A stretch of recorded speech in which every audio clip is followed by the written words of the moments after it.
Welcome in to our second best of three of the day, Division B East. We've got Wimzie's house on the left and Gen.M Esports on the left, or on the right-hand side. On the left, we do have Mr. Christie on the Tracer, Ray on the Dahaka, Ewok on the Rhaegar, the Dwarf on the Muradin, and Balthany on the Vala. That's that Creed of the Hunter level 1, as I had mentioned. On the right-hand side, we have Gen.M Esports. We got Infofox on the Garrosh, Randy Newman on the Hogger, French on the Gul'dan, Logical E on the Deathwing, and Randy Newman on the Stukov. I'm going to tab out. I'm going to get that prediction going for all of you. How many level 1 stacks for the Vala by the end of the game? If anyone's unfamiliar with the stacking, there you go. There's a max of 300, so I thought let's go maybe right in the middle of everything, and you can get those gambles in right now. I believe in you, Twitch chat. I believe in you. Every story needs a bucket. Every story needs a villain. Every story needs a bucket. Yeah, exactly, yes. You need a bucket villain. Like Plankton, but that will be Garrosh going down first. 10 stacks onto the Vala. That prediction's still going if anyone wants to change their prediction or lean one way or the other after seeing 10 stacks within 30 or so seconds. So, bottom lane, Dahaka will be, clearing things out, scaling his level 1. Does have that enhanced agility, so be able to kind of rotate around this map quite quickly. Does also increase the time or the duration in which that movement speed bonus is active. It goes from a 2-second bonus to a 5-second bonus. Mr. Christie on Tracer, gonna get hit with the Groundbreaker. Does the rewind to make sure that there is no toss, and Infofox has to just toss out the Dwarf.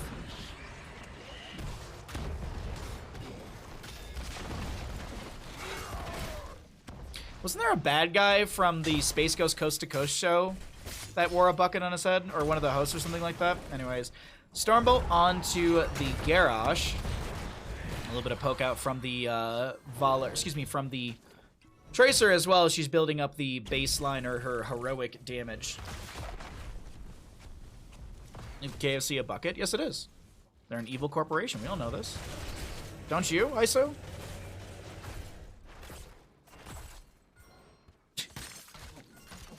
Anyways, just continued rotations between each lane as Hogger is going to go and grab the camp for bottom lane. Randy Newman going to be able to grab that. Do have the Deathwing. Just doing his best to hold this bottom lane, but is taking a little bit of whittle damage from this Tracer. Pulse Bomb will connect as well. Mr. Christie getting low, but so is the Deathwing, losing more armor plating, but Mr. Christie has to back away just to play things safe. Doesn't want to give over a kill to the enemy side. Funny enough, there is a kill to the side of Wimzie's house, but they actually are a little bit behind in experience as the camps are being grabbed a little bit faster for the side of Gen.M Esports. I think that gap is going to close quite quickly, as you actually just saw a jump in experience from this left side camp being grabbed, and as the camp is being pressed into the gate, Gul'dan's getting some great poke value in said front gate, and also might be able to get a Echo Corruption stack or two as well, sitting at 6 out of the 40. Vala at 23 stacks. We got some decent Twitch predictions for that Vala level 1 right there. Still waiting to see what the play looks like around this. We do have a toss, I think, onto the Dwarf. Yeah, it's going to utilize the Dwarf toss out. Does have the level 1 third wind. The Dwarf, the Muradin, able to back away. That third wind will kick in, and he'll be able to get a little extra healing. The threshold going up a little bit further. Mr. Christie rewinds right onto a Hogger Explodium charge. No, that's not the right hero. One of the Hogger dynamite tosses, and so there will be a trade though. Gul'dan does fall in all of this. Double Groundbreaker from the Garrosh, and Vala continues to auto her way through a lot of this. I don't know if the Stormbolt connected there. I think it did, and the Indomitable is what mitigated it. But right now in bottom lane, we will be seeing the Deathwing continuing to siege into this open front gate while the Dahaka was making his way down here.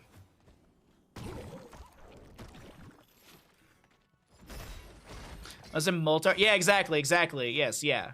I don't know if he was a bad guy. I just remember Space Ghost Coast to Coast. And I thought it was like made up of like characters from the Space Ghost show, and I thought they were all like bad guys that were from his main show. I honestly, it's so far long ago.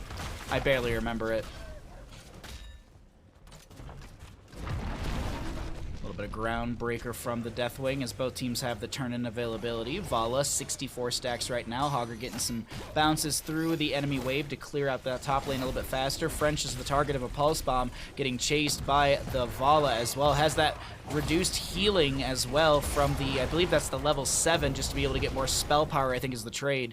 Increase spell power by 15%, but reduce the healing received from allies by 25%.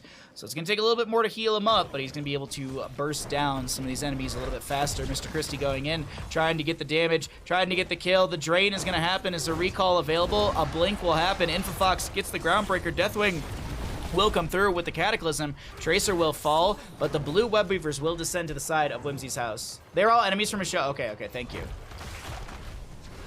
Yeah, I thought Brack and all of them were like technically bad guys, but as you watch the show more and more, they all just seem like good buddies.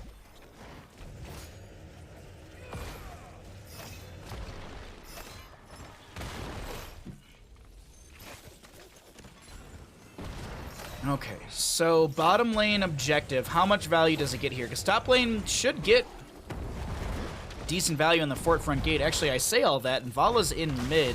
Vala might be sticking around in this mid lane to get some auto attacks into the fort front gate, or maybe even into Deathwing, just kind of waiting to see what she goes into here, or at least where she rotates. Also wants to keep that hatred up as much as possible. Top lane, looking at that, it's going to be the Web Weaver already falling, and the fort front gate actually barely taking much damage. Mid lane as well, and it seems like this is an objective phase very well staved off by the side of Gen.M Esports, as Infofox throws out French just to make sure that the Gul'dan is in an okay position.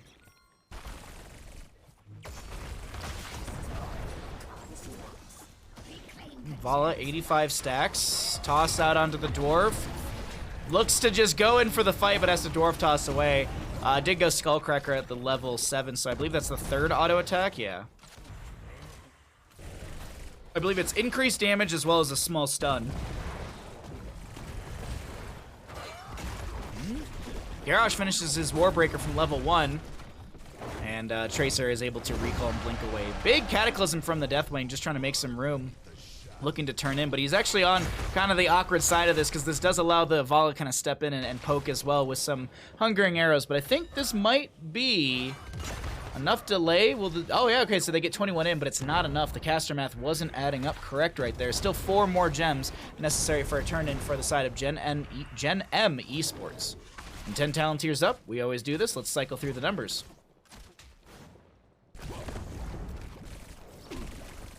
Mr. Christie is avoiding some of the weighted pustules. Another great Groundbreaker from Infofox on this Garrosh. Does pop the Warlord's Challenge. I'm actually looking at the 10 talent tiers. Nothing crazy out of the ordinary. Hortipult for the Hogger, no Shockwave. I'm loving seeing more and more Shockwave as of late. I think both of Hogger's heroics are very, very valuable. It just depends on what you're going for in your composition. I think this is going to be a little bit more body blocking, creating terrain, and also allowing that Garrosh to step up because of the body blocking that is created from all that terrain. But Shockwave, I just think it's always fun just to go ahead and just throw that Shockwave out in some of these corridor-like areas on Tomb of the Spider Queen, as this Deathwing takes a lot of damage. Vala vaulting forward. I think she might have got the auto onto a minion rather than Deathwing with that potential Death Dealer.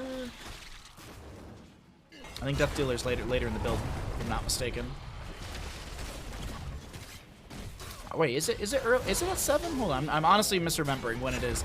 But she will vault forward, dropping the Rain of Vengeance. Deathwing falls from the sky. Ancestral Healing from the Rhaegar does come out, and the Red Web Weavers will expire, getting more value than the opposing side. But actually, we talk about value. That's Deathwing to go down. Indomitable used by the Garrosh. Here comes a Brush Talk from the Dahaka. Is he going to be able to land the drag? It connects on to Gul'dan, and he is finger looking good.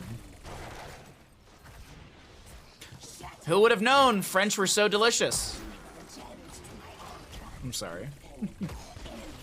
132 stacks for the Vala right now. Things are looking good for the believers in the Vala stacking. I should have made that a higher bet. I really didn't think that it would be that easy to get those autos out, to be honest. I feel like I don't see the stacks being ever built up this quickly.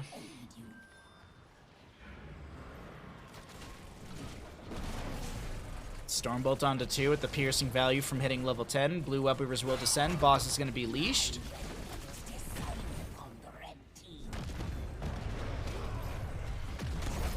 Deathwing just with a little bit of Skyfall meatballs. 13s will be hit first, but oh wait, no, Mr. Christie, it should go, oh, the Stormbolt and just all the blinks away. I was about to say that is Mr. Christie dead, but a fantastic double Stormbolt from the Dwarf to save the day. Man, that was close. Looking at French in top lane, getting pulse bombed, getting autoed, and will fall as well. Infofox does have that physical armor. Has all that armor, excuse me. Ooh, Randy Newman gets the ally toss out. There's an Indomitable used to avoid some of the damage, or excuse me, some of the CC coming in as a recall from Tracer does happen, but the Stukov still falls. There's an isolation onto Dahaka, and oh, the gems, ladies and gentlemen. They had like 53 gems on the Hogger, and those all fall. We don't have another Webweaver phase, but we will see a double fort to fall here in favor for the side of Wimzie's house. Man, this Wimzie's house crew are looking terrifying in game number 1 in our second best 3 of the day.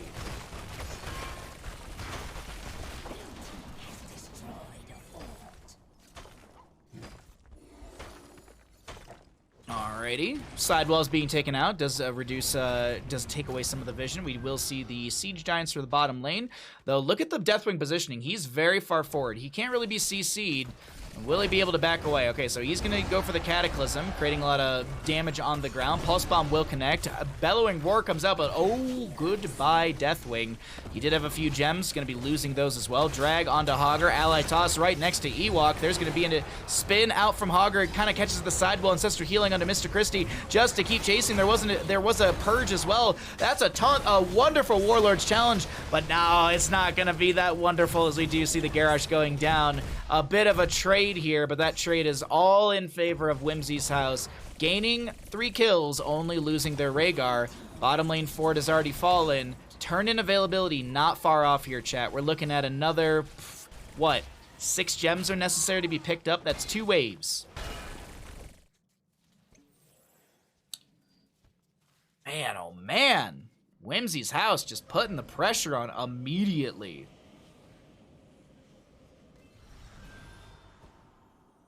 So getting all those gems turned in ahead of time. Dahaka should be the one to turn in the rest. Looks like Vala will get a couple turned in as well. And there's Dahaka picking up the last few gems. Now, will the members of Wimzie's house go for the boss plus Webweaver to try and push through the top lane keep structures? That's the big thing that I am curious about.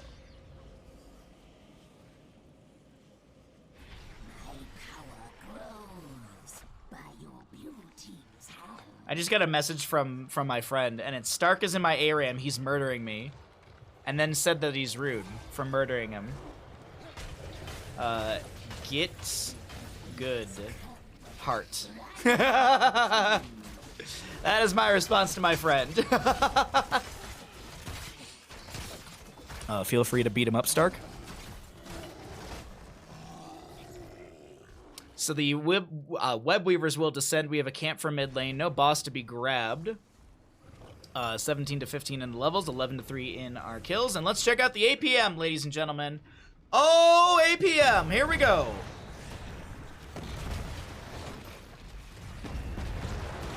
Such a useful stat for us to be reviewing here, as we do have the keep, or excuse me, yeah, the keep front gate getting shredded. Earthgrass Totem coming down from Rhaegar. I'm just waiting to see if Infofox could land a not a mortal combo, just landing the Groundbreaker right there, but there's a drag in from Dahaka. Garrosh is looking quite tasty as he gets hit with the Pulse Bomb. Isolation goes out by the Dahaka, won't connect as Murden does pop the Avatar form. Mr. Christie going in onto the French as the Rain of Vengeance comes through. Horrify attempted. It's on a full cooldown and it doesn't even get the value they're looking for. Big Bellowing Roar from the Deathwing as Logical Leah is taking quite a bit of damage. Tries to get something for their team but can't do anything about it, and Deathwing does go down. Gul'dan already to fall as this will be a drag connecting onto Garrosh. He's looking mighty tasty. Toss onto Ewok, but I don't know if Infofox can live here. The Pulse Bomb should shred through the last little bit of that HP. Murden stealing the last auto attack. Ewok is going for the mid lane keep. We do have the Webweaver still slightly healthy in bottom. Not at all, actually. It does fall right there. And this is the Dwarf going for core right now. If 13 minutes in on Tomb of the Spider Queen. I say this all the time. Tomb feels like a map where it's either fast or slow, and this is looking like it's going to be one of those fast maps. Or maybe I'm caster cursing these teams, or this team right here, as there is going to be a Hortipult in from the Hogger. Oh no, Randy Newman goes down. The Hogger gets a bouncer too, but it's not going to be enough, and that will be core falling. Map number 1 going over to the side of over to the side of Wimzie's house, and someone has summoned Harrison Jones. Someone did it. Someone actually did it. Thank you to whoever did that. Thank you. The gem is gone. I really appreciate it. Whomever on the side of whoever did that, you're a saint. All right, Twitch payout. How many Creed stacks? 150 or more. She did the thing. Believers got paid.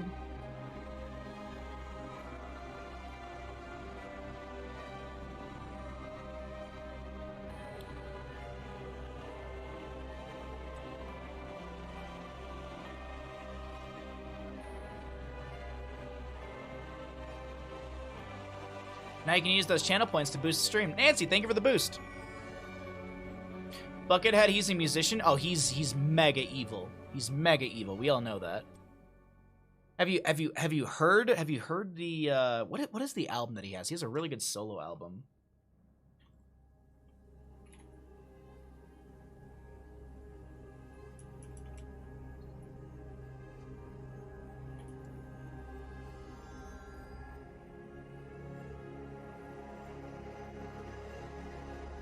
Is it Population Override? Is that the one?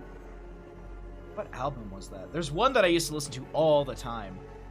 Oh, Cuckoo Clocks from Hell. That's the one. Cuckoo Clocks of Hell. That is a very, very good Buckethead album. That's the one. Cuckoo Clocks from Hell is, or of Hell, is very, very good. If you enjoy, if you're a guitar fan, highly recommend it. Hostile. Right.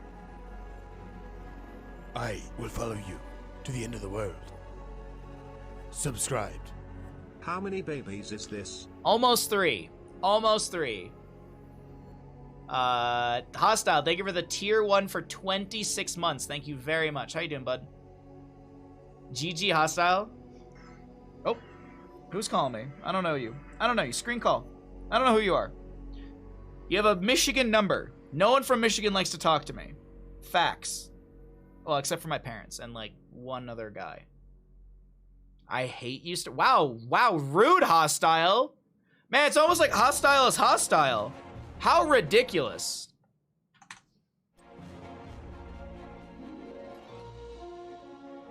Oh, I'm sorry to hear that start. That's upsetting. Yeah, that's a bummer to hear.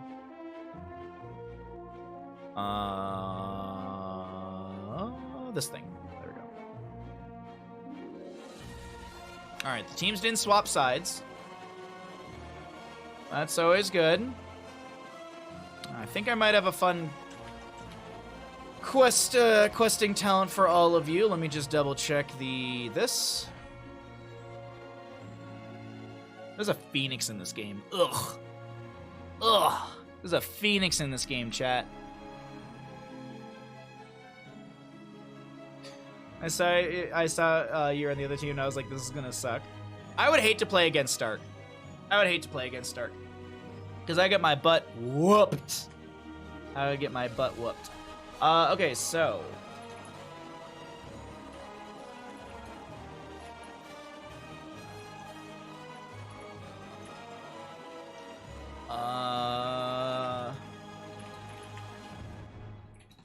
Alright, we're going to do a Falstad Hammering questing talent for the prediction.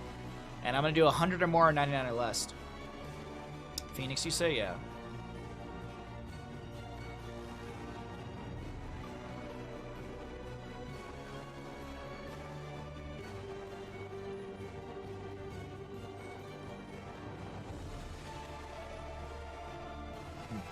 Alright.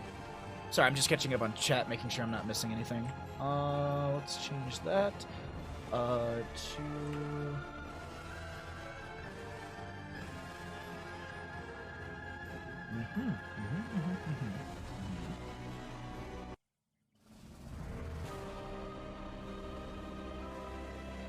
Okay. Alright, there we go. I'll start the prediction once we get in. You miss me getting whooped, that's all? I mean, I like watching that. Who doesn't? Welcome in, ladies and gentlemen, into map number 2 in our second best of 3 of the day. We are going to be getting into a Dragonshire map. On the left-hand side, we got Wimzie's house looking to close things out in a 2-0. Mr. Christie on the Phoenix, Ray on the Thrall, Dwarf on the Muradin, Balthany on the Sylvanas, and Ewok on the Rhaegar.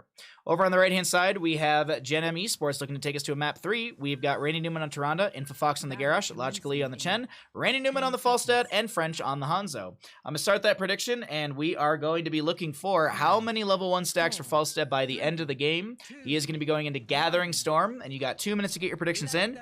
And if you want to wait for this first engagement to see what actually happens, well, you got a few more seconds, actually. You got a minute and a half or so. So, Gathering Storm, that's that level 1, is an uncapped quest, but you get a nice buff at the 30 mark. I'm actually going to quickly get player vision set up as well. And that's already a Stormbolt. A toss in onto Rhaegar. Ewok is going to go down. First blood goes over to the side of Gen.M Esports. Falstad picking up 6 stacks in that first engagement. So you got a minute left on your predictions or so. If that sways you in any way, shape, or form, there you go, chat.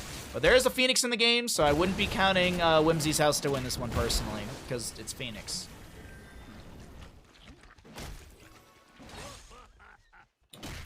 Why is Phoenix always dirty in the morning? Because he rises from the ashes. Boo! Wouldn't he actually rise from whatever Protoss goo it is that falls in the ground when he dies a lot? I say that, and Garrosh, of course, goes down. So it's going to be 1-1 in kills so far. First objective phase already announced. It is one of the shorter announcement phases for any Heroes of Storm map. There's a few short other ones as well, like Brax's Holdout as well as Blackheart's Bay. I do also want to point out that we do have the Thrall. I know he's going to fall right here, but I do want to point out I really do like his level 1 into the Chen. Unfortunately, the flight from Falstad was going to solidify that kill, but I like this level 1 from Thrall in the PvP fashion for solo lane. For 8 seconds after hitting an enemy with Chain Lightning, Thrall's next basic attack against them stacks a grants a stack of Frostwolf Resilience. If the target is an enemy hero, then he also deals damage to them equal to 8% of their maximum health and healing for the same amount. You also get that passive value as well. I just think it's a very, very good talent, and it's getting more and more utilization. I just want to kind of call that out because I feel like we often see Echo the Elements and very rarely Trash Lightning. But that's going to be a Stormbolt from Muradin. That it will be an Indomitable from Infofox, and that is a Garrosh to be able to back away. A little surprised by that one. I didn't think he was going to make it out alive right there. Is that really what it's called, Hostile? Special Protoss Morning Goop. Yeah, exactly. Oh. I got all excited that actually, like, it had some weird name. Like, this is the name of Protoss blood. I got all excited that there's lore around it. You know, because Phoenix dies a lot, so he probably has a lot of, you know, lore about him dying. Oh, got you. Toss onto the dwarf from Garrosh. He actually doesn't even dwarf toss away. He might not even have it off cooldown, but it doesn't matter. Ooh, wait, hold on. Rotation, rotation, rotation. I'm looking at Ray right now trying to rotate from mid to top, and it's not going to be working out. Will it actually work out? It does. I'm actually a little surprised that they weren't able to land the kill. 11 stacks on the Falstad right now. Oh, that's some nice Twitch prediction, chat. I'm very proud of you. Very proud of you. Also, Hostile, I hope everything's going well. I hope you and the puppies, as well as the kitten, are doing well as well. Infofox taking quite a bit of damage, throws Tyrande away, trying to save her, but she is like, no, no, no. As long as I auto, I get more heals. Falstad flies in, and Phoenix does what you expect Phoenix to do. He dies. Stormbolt from Hanzo. He's looking at Balthany, but he holds the attack way too long, and Sylvanas is able to get away. It's like that scene in Point Break where Keanu Reeves just lets the guy get away. It felt like that. Felt like that. Felt like he held the Stormbolt. He's like, you get away, Sylvanas. 7 talent will get hit by the side of Gen.M first as they're just barreling through a few kills, and that experience bar is about a level lead in favor for Gen.M Esports. There's a lot of lore about his deaths. I wonder why. Mr. Christie, if you ever watch this back, I'm not flaming you, I'm just flaming the character. Dwarf on the Murden is trying to back away, getting chunked quite heavily by the enemy, and will be able to get the Dwarf toss away. Does have that heavy impact, if I'm not mistaken. No, he didn't take the talent. That was just him landing on the ground. I thought that was from the animation from that. Regardless, Dragon Knight goes over to the side of Gen.M Esports. Rhaegar does fall. Massive groundbreaker from Infofox. Toss on to Mr. Christie, and that's a Phoenix to fall again. See Dragon Knight to start sieging in through bottom. We do have Chen versus Thrall in top lane. Let's see how this goes between the two of them. This is what I was talking about. Thrall's sustainability up against Chen is pretty good, but Chen does have that stagger, so he's going to be having that bar of damage over time. And Thrall is like, all right, cool, you want to try and drink through the pain? I'm just going to keep my Frost Wolf resilient stuff. Also going to be going for that Ancestral Wrath as well. This is going to be more percent-based damage into this Chen as we look at the Dragon Knight back into mid lane. Does get the kick onto the Sylvanas. Actually, Ray is getting a little bit low here. It kind of seems like he's losing out, but you got to keep in mind that he has that Frostwolf resilience, and he's just got to get those procs up really quickly. Also want to see Ancestral Wrath has 7 out of the 8 stacks, if I'm not mistaken, for that, so can consume a stack. What is the proc for this as well? Gain 1 stack every time Frostwolf resilience activates. Okay. Oh, I mean, maybe he might. I'm literally. I know there's a fight breaking out down over here, but I'm more invested in this fight right now. Ah, Storm Earth and Fire. Boo, boo, boo. Storm Earth. No. I like Wandering Keg personally. He grabs the Storm Earth and Fire. He forces Ray away, and that'll be a kill onto the Murden as well from Gen.M Esports while we were watching that engagement in the top.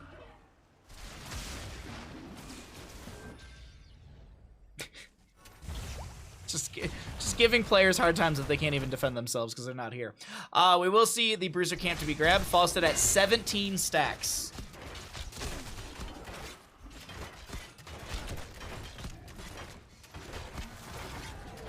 If I'm not mistaken, there's like a singular doubter, and it might be they might be getting paid out here.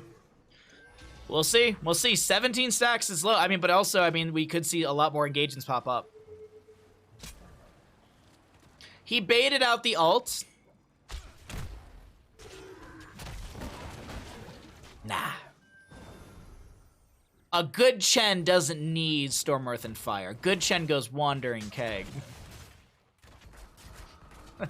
I say this and I don't play Chen competitively, so I really have no grounds to make a statement on it one way or the other.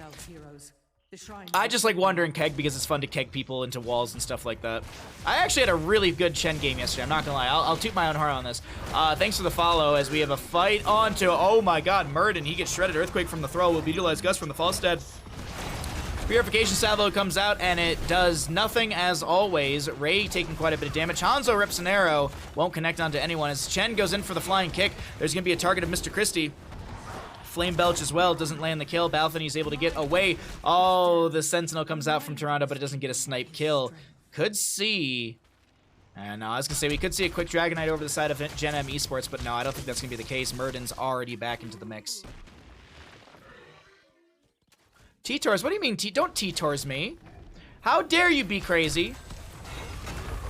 How dare you come in here and T-Tors me? How's your day going, bud?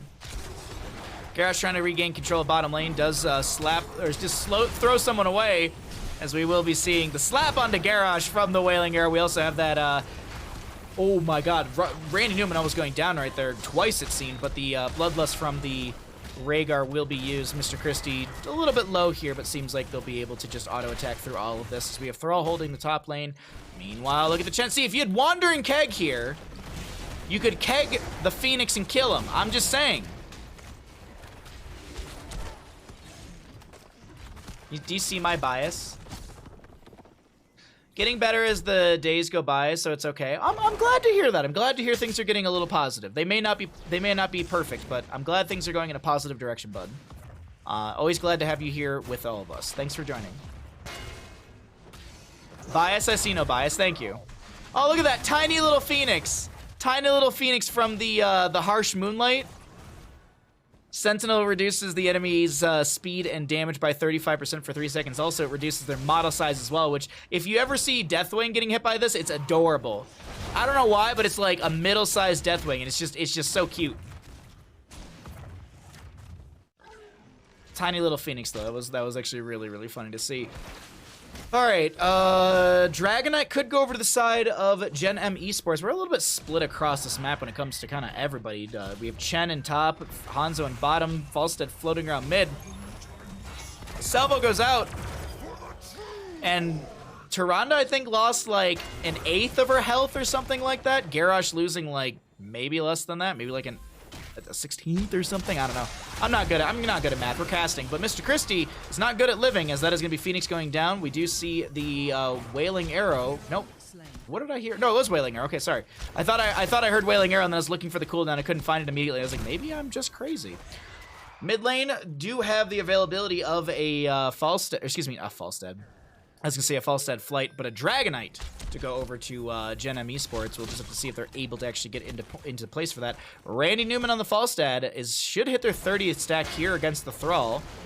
And there's going to be that 30th stack for the increased damage. Now, Chen is actually going to be able to rotate in here. Thrall is going to have to use the Earthquake. So there's a little bit of a bait from Randy Newman on the Falstead. We will see Rhaegar go down, who was kind of poking around this Siege Giant camp, which will start throwing out some rocks. Actually, one of them is only going to get value here, and it doesn't look like it will be much, because it seems like there was like some auto-canceling or something happening, and I don't think I saw a Siege Giant rock being thrown very much. Mid lane, available again, but Thrall is already on the top. No channel to be had.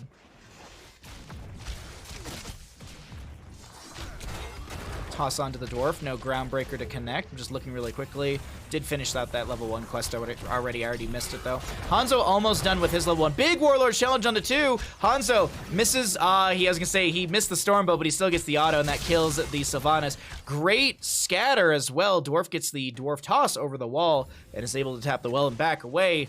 Once again, we have channel available in mid. Will Falstead be able to get the Dragonite here? Throws one hammering out to get the wave clear, and I don't think anyone's going to be able to step onto bottom or top in time. Thrall up against this. Chen does get the Storm Earth and Fire, but was this a bait, or was this... Oh, wait, oh, okay, the front gate saves the day. I was literally about to be like, Ray goes down, but doesn't matter. Doesn't matter. Chen's still sitting very healthy. Ray is getting some Frostwolf Resilience stacking. Kick onto the Phoenix, and that should open up a window for mid lane for it to go down. What does the Dragonite do? Where does it rotate? Seems like the rotation's into top lane to open things up to allow Chen to be more oppressive against the Thrall.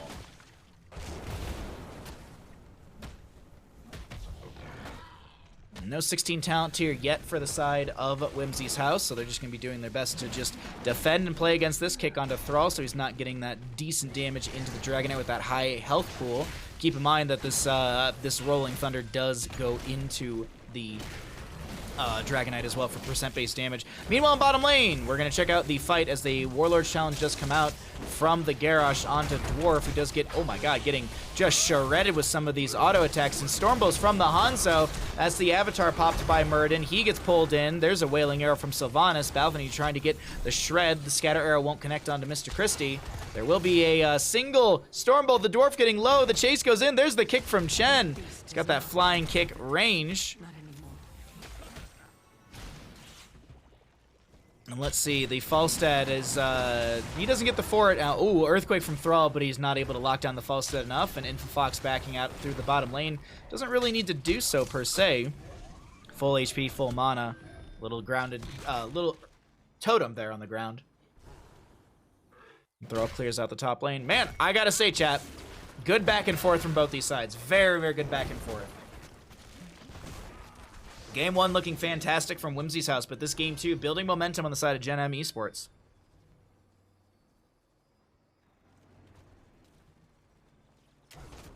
I'm just waiting patiently to see, okay, who steps in? Where's the play? Sentinel from Tyrande does get the vision here. We can actually show really quickly what that vision looks like. So they know the camp just went over. I think they might have seen 1 or 2 people. Hanzo scouting out with a Sonic Arrow. Ray is going to be in the top lane showing on map. We do have Chen and the rest grabbing this camp. And in bottom lane, there's a rotation out. On the opposing side, vision. Boom! Big siege to the top. Unfortunately, a raw salvo that doesn't connect, and Mr. Christie stepping up that far does take quite a bit of damage. We have Infofox going in, finds the Dwarf pop. That's an Avatar from Muradin, and now Mr. Christie wishes they had that Purification Salvo right now with so many actual low members. French trying to find some decent damage, knows that there's no kind of range salvo from the Phoenix, so he can continue playing into this, and actually gets that last Stormbow onto the, I believe that was the Thrall, because it hit him first, but still piercing value comes through, and that'll be Hanzo having the extra 100 damage from hitting every enemy hero 3 times. Hey Cookie, what's up, bud? Good to see you. 41 stacks on the Falstad level 1 Q. He's going to push up into this top lane. Should be able to take down the fort without much counter pressure, because they can see this Thrall in mid lane. They can count 1, 2, 3, 4 members in bottom as the fight continues out inside bottom lane. Fox taking a lot of damage. Warlord's challenge on a 4-second cooldown. Garrosh almost on a death timer. Big arrow from Hanzo. Big Warlord's challenge. That's Rhaegar to go down. Muradin to fall as well. Kick in from the Chen. I'm just saying, could have done that faster with a Wandering Keg, but either way, they'll find a quadra kill from the side of Gen.M Esports now. They actually played that very good. No bias here on heroics at all for Chen. No bias at all. Hey, Kalis, what's up, bud? Is there a secret to getting actual value from Salvo? It feels aggressively underwhelming even when it hits. I wouldn't say it's a secret, but just in the tooltip, the biggest thing is the 50% increased damage if the enemies are slowed. So Earthquake Thrall plus Salvo is good. The issue in this manner is that Thrall is in top lane and Phoenix is in the bottom most of the game. Maybe they meet up in mid from time to time. Maybe they meet up in a team fight, but it's been very rare. We've only had one Earthquake Salvo moment that I can remember, and it was over here in some engagement, if I remember correctly. That's like the big secret of it all is, you know, you get something that gives a slow, which, keep in mind, a Falstad Gust and a Phoenix Salvo is actually a good combo as well, because Falstad's Gust actually has a 40% slow over 4 seconds, so you can Gust into a corner, Salvo, and that will time out correctly because you have a 1.5 second sweep. So the secret is something with a big slow. Earthquake Thrall has always been a combo with it, as well as Falstad. I don't see much Falstad, but Earthquake Thrall seems to be like the go-to, because look at how big Earthquake is. It's a lot easier, and that's pretty much like the radial arc of the Salvo as well. They kind of overlap each other a little bit if memory serves me right. You actually kind of saw it right there. So there's Salvo. You can see Randy Newman taking some damage, but it still is a trash heroic. Both of his heroics are trash realistically, and that's why Phoenix heroics need to get buffed. I've said this before, and I'll say it again. Avatar from Muradin will be utilized, and I don't know if he's going to be able to escape here. There's just way too much CC, way too much slow. There's way too much pressure being applied as Phoenix gets the blink away on the top of our screen from Randy Newman. Oh, I saw Tirana going for the Sentinel. I was like, is she going to get the snipe? There's no way that she can deal that much damage. And I'm curious really quickly. Let's lock onto their camera so I can just do this. 274 damage. Okay, no. I don't think Phoenix was below 274 HP.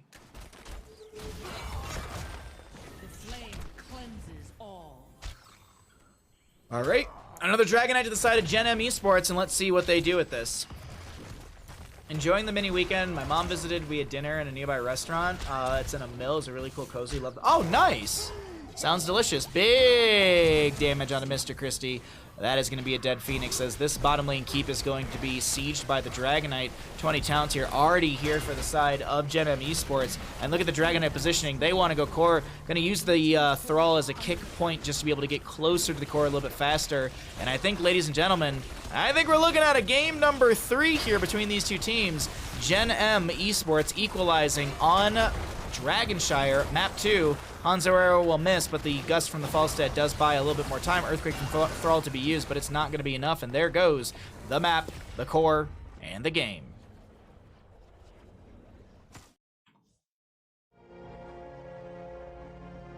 You could go Sindragosa with Arthas? Yes, you could. Yes, you could. Absolutely.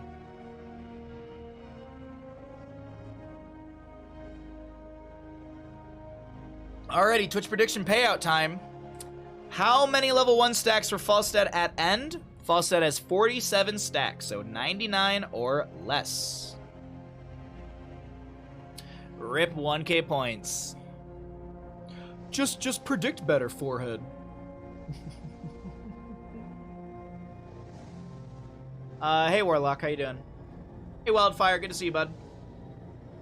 Sorry if I missed anyone in chat. Hey Lindy. Get good, predict better, not be saved. Yeah, exactly. What else do I need to do? You should probably go get Haley a cup of tea. Just don't say a word. Just don't even say a word. Just go get a cup of tea for her. Or a beer. I don't know. It's Wednesday. I don't know. I don't know what your guys' game plan is. Tea or beer. I don't know what she wants.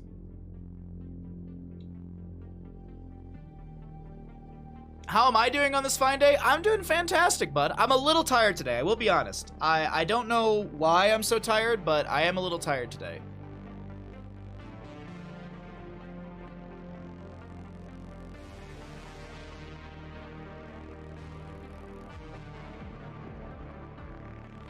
My family comes tomorrow, so we're gonna be doing an early morning stream. She also hates beer, remember? No, I forget things because I have a stupid brain. I honestly forget things. I just assume everyone can drink beer. No, I'm like I have that issue because like a lot of people just assume everyone can drink wine. I can't drink wine. I don't like wine. It gives me heartburn and stuff. Stupid brain. Dwarf, thanks for the follow just a second ago. I don't think it went through. Let's get you, there you go. Thanks for the follow, bud. Hey, Baha, those are some fun games. Thanks for the cast. Super appreciate it. Oh, my pleasure, my pleasure. I always do casting on Wednesdays and Thursdays, and I try and grab games that were uncasted because I feel like it's nice for players to be able to go back and either watch back their games with some commentary or just, I don't know. I don't know. That's all. That's my logic. My brain's mush today. I'm sorry. I'm doing my best. I ate a Twinkie before stream, and I kind of regret it. It was delicious, but I kind of regret it. Mostly because it was like 60 grams of sugar or something stupid like that. It's so much sugar. My body just doesn't know what to do with that much sugar. It's like, just you start vibrating.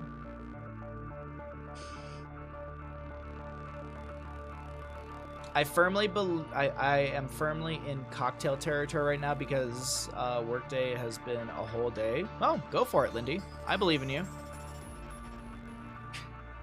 I believe in you. You can do it.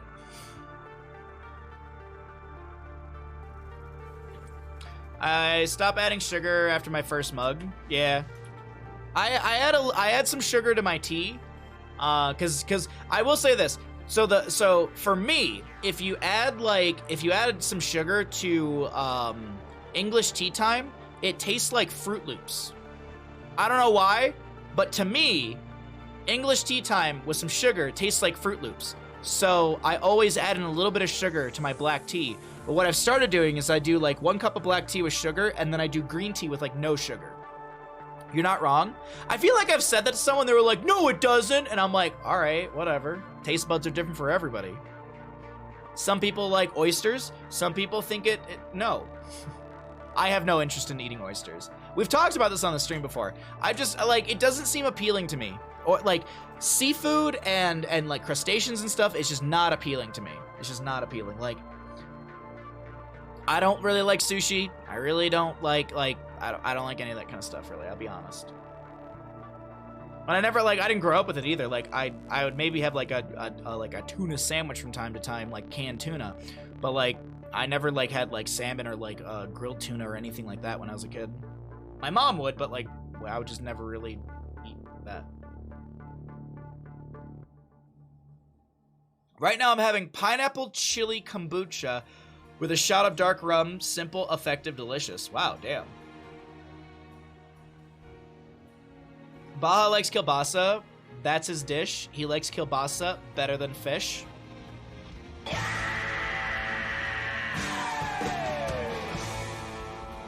I actually do love kielbasa. Kielbasa and beans together? Oh, man. Oh, kielbasa and beans is so freaking good. I love some kielbasa and beans. It's funny that you make the joke, but I do love it. Does Medivh finish stacks at end? I just do, does he finish stacks? You all know what Medivh stacks are. Yes. Arcane Rift done. No. Arcane Rift finished.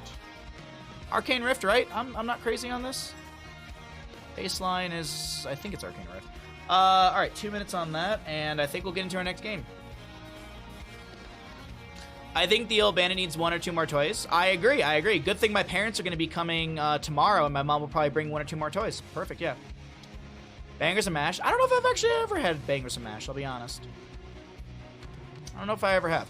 But I know I have been to Infernal Shrines, and so let's go ahead and jump into this map as we are here into map number 3 between these 2 teams. Wimzie's house on the left-hand side with the Dwarf on ETC, Balthany on Vala, Mr. Christie on the Medivh, Ewok on the Karazim, and Ray on the Leorc.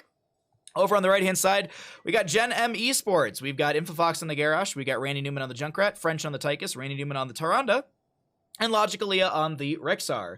All right, we're going to get into our prediction, and let's go ahead and see, will Medivh finish AR, Arcane Rift? Does he finish these stacks by the end of the game? So at the end of the game, we're going to hit tab, and we're going to look and see, will Arcane Rift be done, or will it be unfinished? Get your predictions in right now for this game number 3 in our second best of 3 of the day. Oh, wait, this is big. Oh, no, GG's. Flare goes out. Ooh, a flare from Rexar. A very cool note about this, but we'll get into that in a second because the Concussion Mine pushes Ewok into a really precarious spot. Does get the dash towards an ally. Grenade, anything? And that'll be Tychus finding first blood for his team as there's a follow-up to the Garrosh Groundbreaker from Misha, but she will fall from being that aggressive. And we will see that first kill, which means Rexar splits off into top lane. Little spray in the bush right there. And the rest of the core will rotate between mid to bottom. Mortar Punisher first as well for the bottom lane. Leorc into top lane up against the Rexar Misha, and Misha's already respawned. She does respawn next to Rexar, much like how Leorc can just respawn in Battleground where his ghost form is. 5 stacks on the Medivh. If that does sway anybody's predictions, as you got about 45 seconds left on will Mr. Christie finish the Arcane Rift by the end of the game.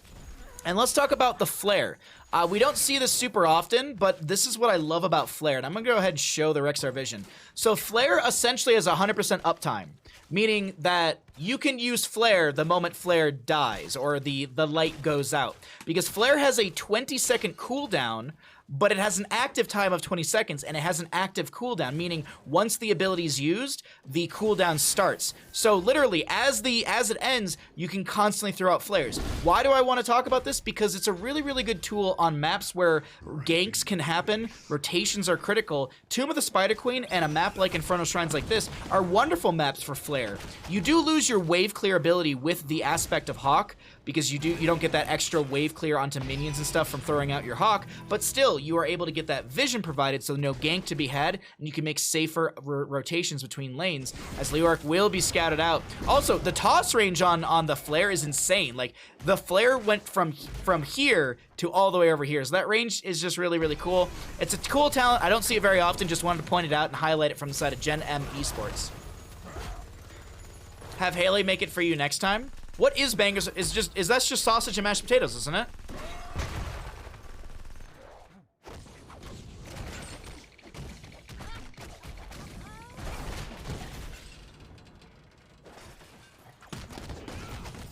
I think that's what it is, right? Delicious sausage and mashed potatoes. I like sausage and mashed potatoes. I do like those two. I do like those two edible items. Yeah, anyways. So, let's see. Ooh, some good predictions. I'm proud of you, chat. That's some good gambles right there. I feel like Medivh bets really get people riled up to start gambling. It's like, oh, it's Medivh. Anyways, first objective phase is up and available. I'm just looking around the map to see what's going on with some of the camps in the lane pressure. Looks like they're going to forego the Fallen Shaman camp on the side of Wimzie's house, and that'll be Gen.M Esports having that pressure into top, but it's a little bit late. You want to be grabbing this camp around, you want to be finishing the cap on this camp around 2 minutes 45-ish seconds. 2 minutes 40, 2 minutes 45. I would say closer to 45 because then it gets into lane a little bit later. This delay isn't bad. What it does do is it holds Leorc up here a little bit longer, meaning this is going to be a 4v5. Thrall goes in, Rexar throws the flare in, does have some vision on this left-hand side where a lot of enemies are posturing to kind of poke and utilizing the Misha as a zoning tool. We also have Infofox doing that tank thing, anchoring in the bush. Medivh will scout out at 10 stacks on that level 1. Infofox looking for the combo, but I think might have missed Might have actually misclicked. I don't think they actually clicked onto anyone for the toss, but still looking for the ground breaker on the opposing side. Misha might fall here. Some Chattering Teeth will chase out onto the ETC. Medivh do connect onto Mr. Christie right there. 33 stacks for the side of Gen.M Esports as Leoric has just made his way in. Junkrat can kind of poke into this as best as he can, or at least he can try. That's a great concussion mine. That's a good toss. Ewok, are they able to get away? No. Grenade from Tychus connects, and that'll be a kill. Big charge in from Misha. That's a very low ETC trying to back out of here. The objective phase going over to the side of Gen.M Esports. Ray should fall. One auto attack, grenade sidestepped, but still, that's an axe thrown into the back of the side of the Leoric. And my apologies, I might have missaid something, or I might have misread it completely. I thought the Punisher went over to the side of Gen.M Esports, but no, does go over to the side of Wimzie's house. They sacrifice a couple members, grab this objective. Medivh still floating around over here, building out that baseline Arcane Rift.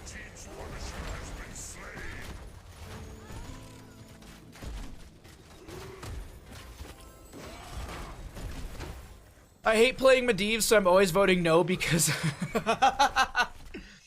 That was a nice Sentinel from Toronto. Man, Randy Newman with these Sentinels are doing a great job. Also, another little tidbit for anyone watching and might be like, hey, why does Junkrat have that little smile underneath his model? Junkrat went into Dirty Trickster. Now, this vision, or this icon, is available to the enemy as well. Wimzies can see that little icon underneath it. What does it mean? It means that Dirty Trickster is off a cooldown and will be triggered if one of the conditions is met. Stunned, rooted, or believe he, drops to 50% or below.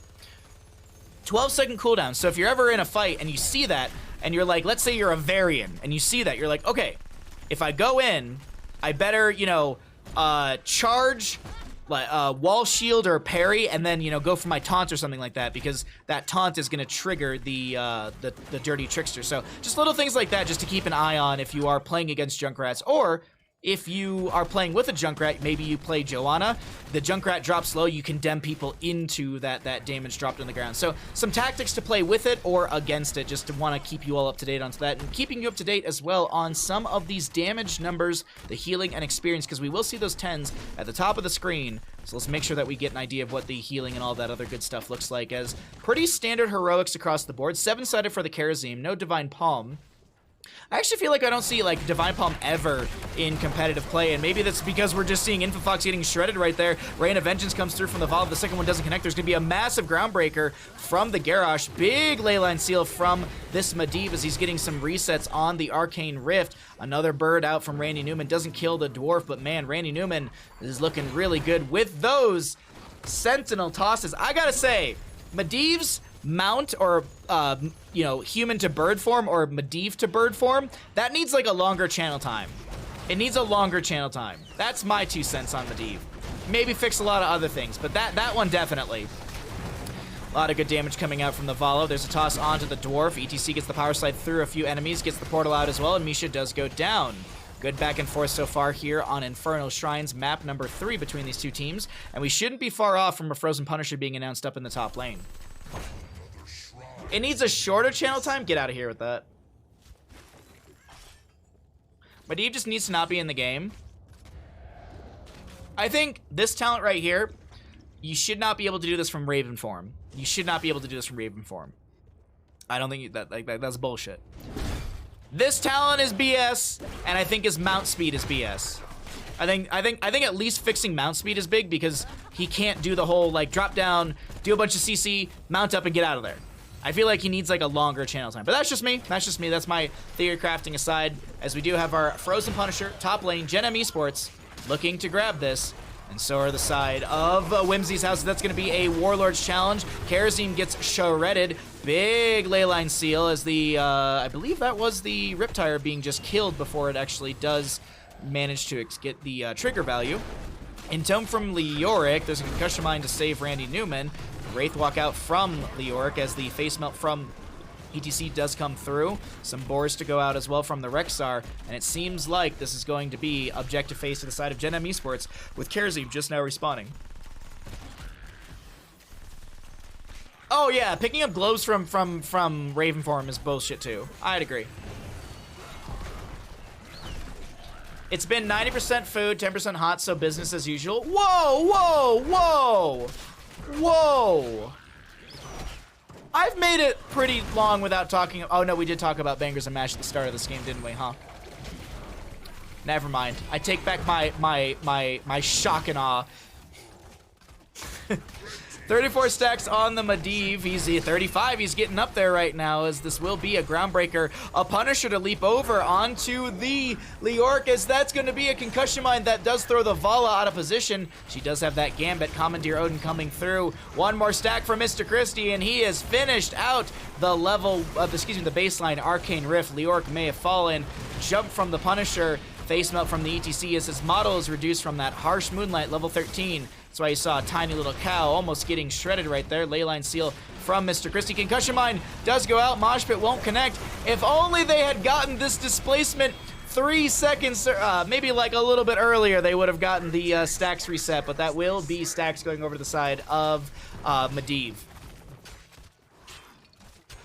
I'll just be over here jamming to Kabasa Polka. Okay, all right. Baha tries, but chat is relentless. Chat's wonderful. I love my chat. Choose outcome. Does Medivh finish stacks? The stacks are done. Yes, Arcane Rift is done. Let me make sure I click on the right payout. All right, there you go. Payout has been made.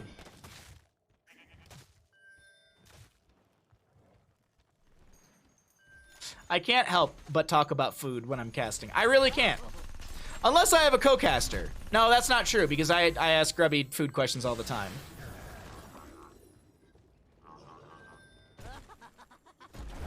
I do my best. I honestly do my best to focus on games, but, you know, we all know my attention span.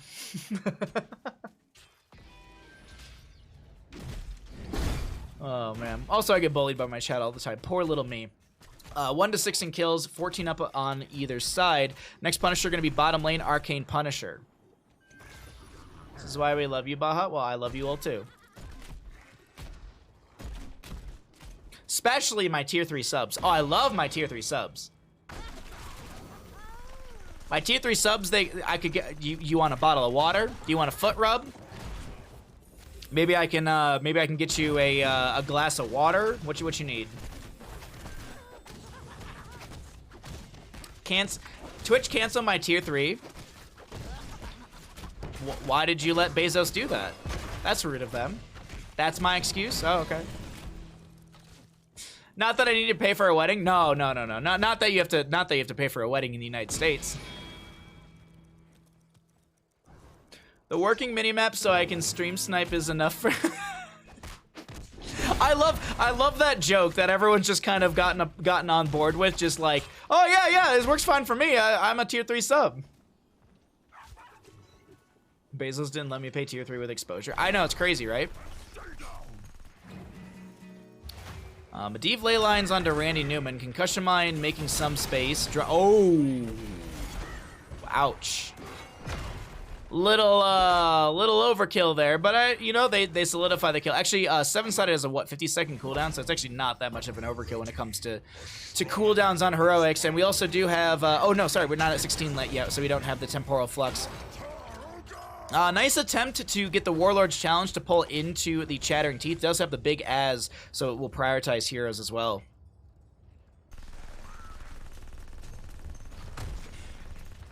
Who gets married anymore?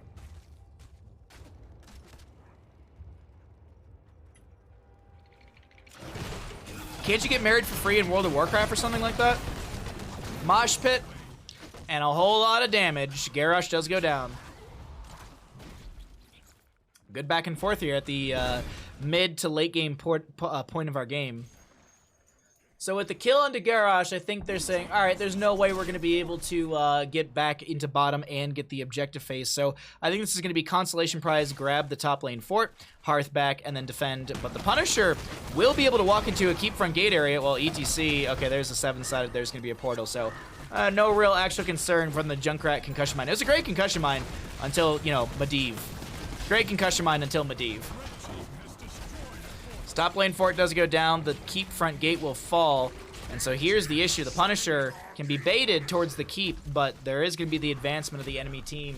Wimzie's house is going to be looking to step in through this bottom lane. Chattering Teeth being pulled back by Mr. Christie into a spot. Maybe they could just eat that trap, or at least, Oh, he doesn't even have cleansing dashes. Oh. Jump from Punisher, eaten by the Misha. Commandeer Odin does come out. No 20 talents here on either side. No big red button from said Commandeer Odin. And unfortunately, it looks like for the side of Wimzie's house, they're not going to step any further forward. They get the fort through bottom, they get the keep front gate, and the Punisher gets a little tickle onto the fort, the keep through the bottom lane as Leoric clears out the camp that was putting pressure into their own keep through top. We will see a camp for mid, quick portal into mid as well, just to continue the siege a little bit faster before the rotation of Gen.M Esports.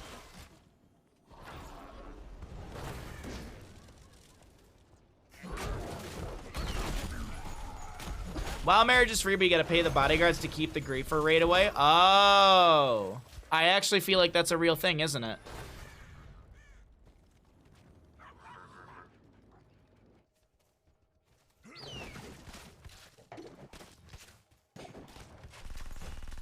Alright, we're just looking around the map right now to see what the setup is.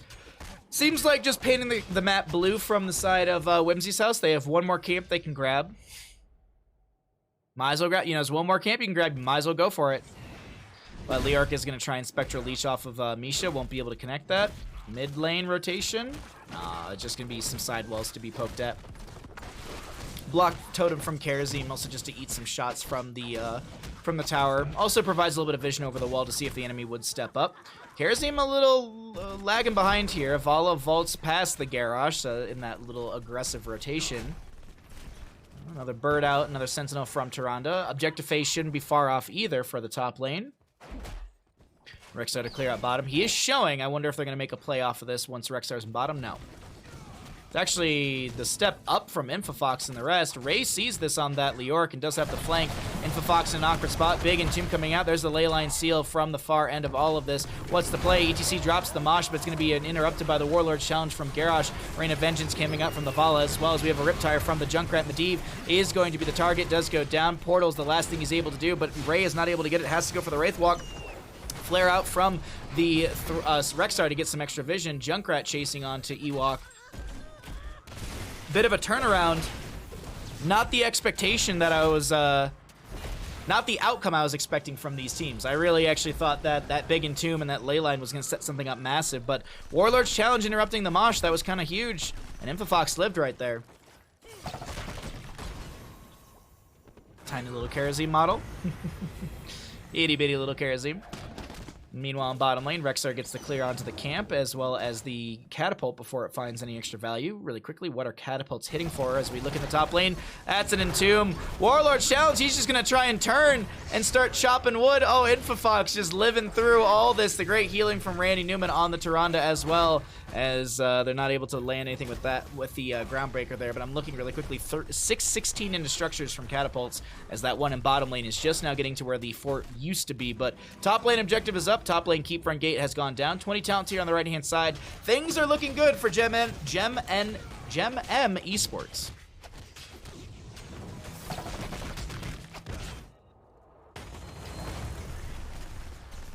We have the extra oomph for the Junkrat as well, so he's got that Riptire cooldown reduction. If he hits if he hits 3 enemies with a Riptire, he's able to get a full reset. Big red button, shooting star, kill command, and Titanic Might, which pairs well into the mortal combo. There's a toss onto ETC. He's going to get protected by Medivh. We're going to see a follow-up. Lunar Flare, Warlord's challenge. Ray is going to be trying to Wraithwalk in, looking at the Entomb from him, as there's going to be a Buried Alive available, but it only connects onto the Misha. Power Slide, Rain of Vengeance, that's going to be oh my god, okay, French does go down, pops the Commandeer, and so it's on full cooldown as ETC does go down. ETC Death Metal is going to be playing as Infofox takes a few seconds to have a dance party. Protection onto Medivh, he tries to get it into a portal. It's going to be a 7-sided strike. It's the 11-sided strike, the Transgression, adding in 4 more strikes. So it actually is the 11-sided strike, because it adds in 4 more strikes to 7. So we can do that caster math absolutely easy. There's a wave in bottom being built, but this looks really promising to the side of Gen.M Esports.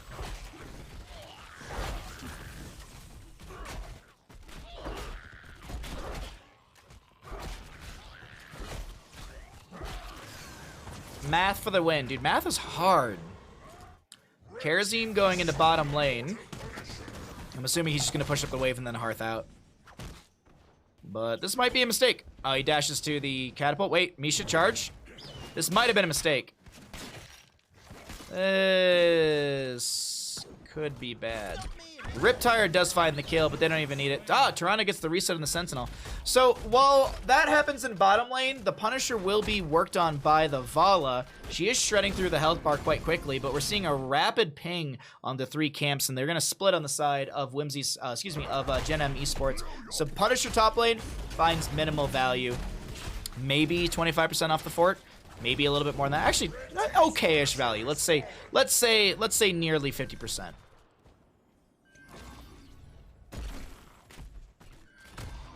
All right, so almost, actually, all 3 of those camps just like quite closely being picked up together.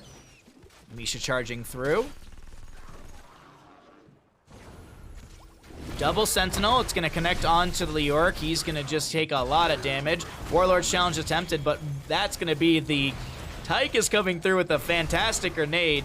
Groundbreaker onto the Tyrande. Oh, dear God, does that Vala go down? There's a toss onto the Dwarf. ETC should fall.